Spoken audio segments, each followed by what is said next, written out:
Yo, what's going on guys, Arekkz here, welcome back to another Monster Hunter World video, and today I just want to take a moment to put together another quick news roundup. Following on from the new information that surfaced last week, there were a few Japanese interviews that got translated, and one particular interview covered a topic that a lot of you guys have been asking about for quite some time: G-Rank. While the answers were predictably vague, they did shed a little bit of light on some of the team's plans and broader intentions for World's endgame, so I figured I'd quickly go over that in the event that you missed it. Of course, if you do enjoy the video, then a like would be super appreciated, and be sure to comment down below and let me know what you guys think. Now, first things first, just before I dive into the interview, for those of you new to Monster Hunter, stepping into the series for the first time with World, the notion of G-Rank might not mean much to you. In short, quests in Monster Hunter are often grouped into one of three categories: low rank, high rank, and G-Rank. Low rank quests are where you start and they ease you into the game. High rank quests are where you encounter your first challenges, and then G-Rank is where things get more serious. On top of that, while the monsters you fight in G-Rank are often the same monsters you fought in low and high, they sometimes have new moves, they hit much harder, and more importantly, also have brand new armor sets, giving you more stuff to collect and go after. On top of that, there are also sometimes new monsters added too, but ultimately G-Rank is seen as one of the most challenging aspects the game has to offer. That being said, G-Rank isn't the be-all and end-all, and depending on how long you've been playing Monster Hunter, you'll also know that not all games launch with G-Rank. Some games stop at high rank, and then later down the line, a new G version of the game is typically released, providing players with more stuff to do in the base game. The reason this is relevant, of course, is because in interviews up until this point, Capcom have been predictably vague on this topic. I asked the question a number of times throughout the year, and each time was met with the typical "we're not ready to talk about this right now" response. But as we get a little closer to launch, it seems they've been a bit more forthcoming.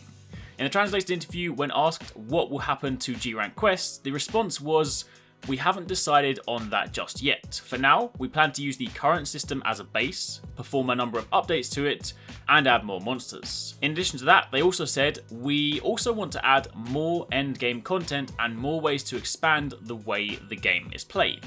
We're preparing updates that include things other than just monsters, so please look forward to those." Now yes, admittedly, that is, as mentioned, a little vague, but it's fair to say that the base game for World won't be launching with G-Rank based on that answer.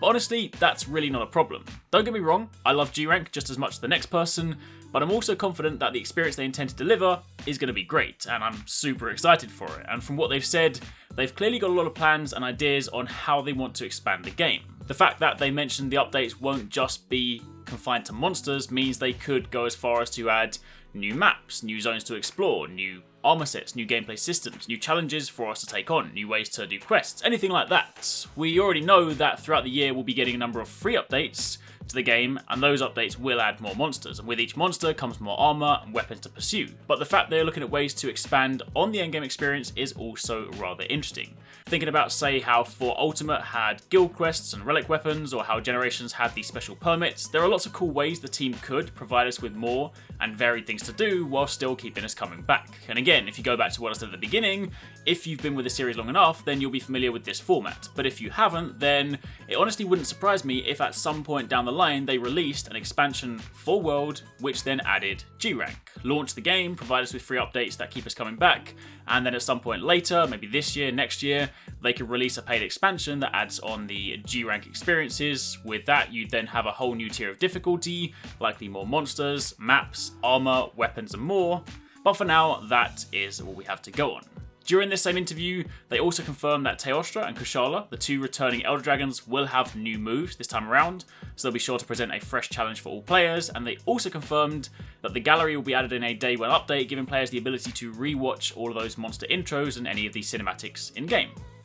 But for the time being, that is pretty much it. We're super close to launch now, and even closer to the next beta, so the hype train is in full effect. But let me know in the comments down below what your thoughts are, and also on the topic of new types of endgame content, assuming they were to take a different approach, do you guys have any ideas of things that you would like to see? New systems, challenges, things you would like to pursue? Drop any ideas you have down below, but for now, thank you for watching, take it easy, catch you next time, peace out.